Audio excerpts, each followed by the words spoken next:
If you want to use your own typical unit to generate your building, click on a residential building to open the panel on the right-hand side of the screen.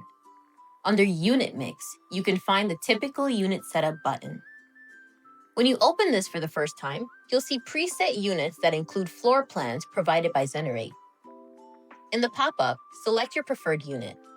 Click Typical Unit Selected at the bottom to regenerate the building with that unit. Click Add New Unit at the top of the screen to create your own custom unit. In the Unit Preset menu, select your desired unit corner, type, and shape. Inline, inside corner, outside corner, or end corner. And then, use the right side menu to select bedroom type, abbreviations to name the unit on the 2D plan, unit width and depth, and balcony options. Every change made is instantly reflected on the displayed unit plan. You can also input unit width and depth by clicking on the dimensions directly on the unit plan. At the bottom, use Core and Room Area buttons for further customization.